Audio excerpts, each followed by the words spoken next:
But I do want to talk about Sam and the fact that at 11 years old, 12 years old, his foot is completely obliterated and crushed. And the relationship that he has with his disability, how he never ever sees himself as someone who's disabled. He just thinks that he's got a mangled foot. He thinks that it's not a big deal.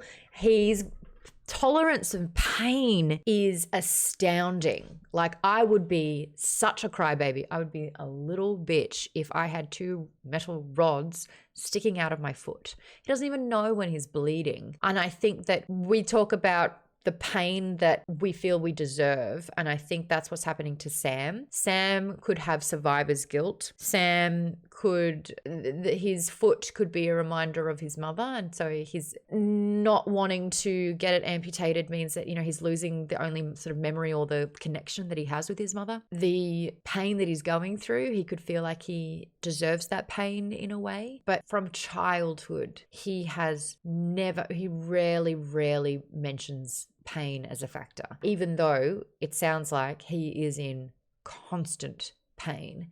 He does not rely on drugs. He does not rely on even like prescription drugs. He does not have an addiction to any of it. This is a guy who just he just bears the brunt of it and has his entire life. Having absolutely no perspective on this matter, I found it incredibly interesting to read about becoming a disabled member of the community. And as, I can't believe you're making me say it, but as Poo Poo and P aptly said earlier, this book, it shows just how society does not cater for disabled people, especially in the winter. Walking is hard. Movement is hard. The cold makes it hard. J Bunt Rock says that's actually one of the ways I really related to Sam. I take a long time to admit that the pain is too much. Whereas I'm the opposite. My pain threshold is so low that I'm like, this is terrible. I need to take the day. I got a cold for 10 days. I'm miserable. He doesn't identify his foot as a big part of him in a way. It's not an identifying trait. It's just something that he's, again, tried to ignore and disassociate from, that even when it's bleeding and it's infected and it's rotting, he's still not wanting to face it or acknowledge it or come to terms with it. This is Kate. Sam had that moment where he started skipping because he felt so happy, and then he slipped and messed himself up even worse. It's such important to his mindset. The one time he allowed himself to be happy, he got hurt. That's huge. Chris says he has been on pain meds for decades. Does anyone want to weigh in sort of about Sam, his phantom limb, his relationship to his foot, his negligence? He doesn't take care of it, but he doesn't want to, and he doesn't even once his foot's removed, he doesn't see himself as an amputee. Like, that was another thing. Like, he's disassociated sort of like the acceptance of what's going on with him. Has anyone got any thoughts in the members about that? Yes, Thames. I would say, I mean, you made these points, but went through them quickly about the idea of survivor's guilt. And I think the idea of, this is linked to the forgiveness really being maybe more linked, because they eventually all do communicate, but the issue is they keep going through the same loops because really it's dealing with their own issues. So even when they verbalize what they previously kept hidden, they go through the cycle again. And so it's funny, Maude, you just said he doesn't care about his foot, which is true before it gets amputated, right? But it's supremely ironic that something he tried to ignore, now his main ailment is phantom limb pain, which I think is, almost too on the head, but the writing is so gorgeous. Okay, fine, you're allowed some stuff on the nose, that it's like a metaphor for the loss of his mother, right? Yeah. To survive, that he wants to hang on to it. And it's that throbbing phantom pain. Yeah, because he wants his foot to still be there. Yeah, this is really like, there's a big, if you really pull back the layers of this, both Sadie and Sam have incredibly deep, unchecked trauma that is having incredibly negative effects on how they communicate. I also think it's a subtle parallel between the two. She sort of gets addicted to like self-loathing and the abuse that she's taking. Yes. For him, it's actually physical pain, but he ignores it and he disassociates it from it, just like she does. In a way, it's his own body abusing him.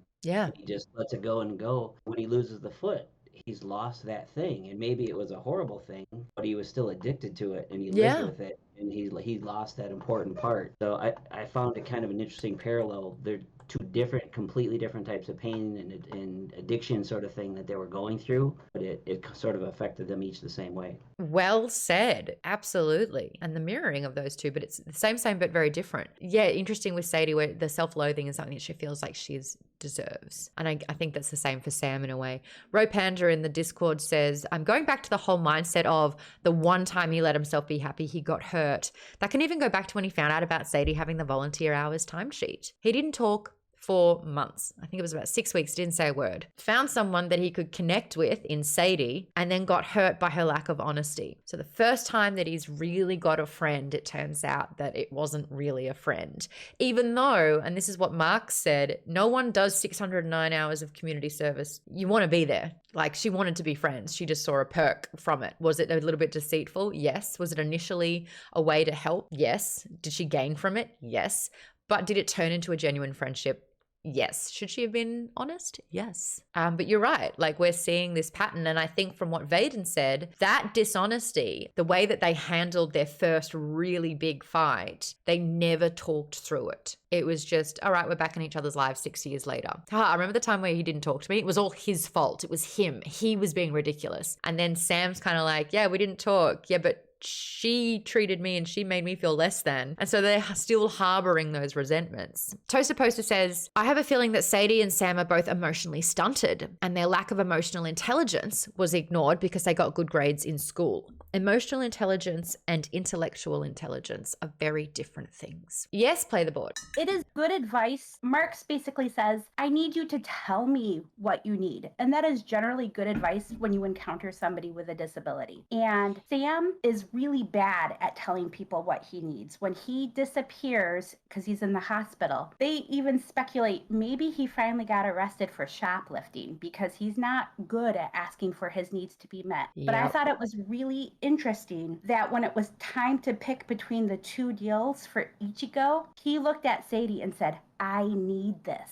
My grandparents will get the bills. I need this money. And he actually did tell her what he needed, but he did not do it in a way that directly connected to his disability. No, he did say that he was in debt and it became a money thing. And I think she saw it as selling out their values again for the sake of making this game. But it's like, it's interesting the lack of acceptance. It's like she says yes to Opus because, you know what, he proceeds to her. He's like, yes, whatever you need. Whatever you need. You know what? I'm asking for the first time what I need and telling you how it's going to help me. But he still says, if you want the other one, then I will back that. And I think that pushes her to say, you know what? Yes, no, you've asked for help and I will absolutely say yes to it.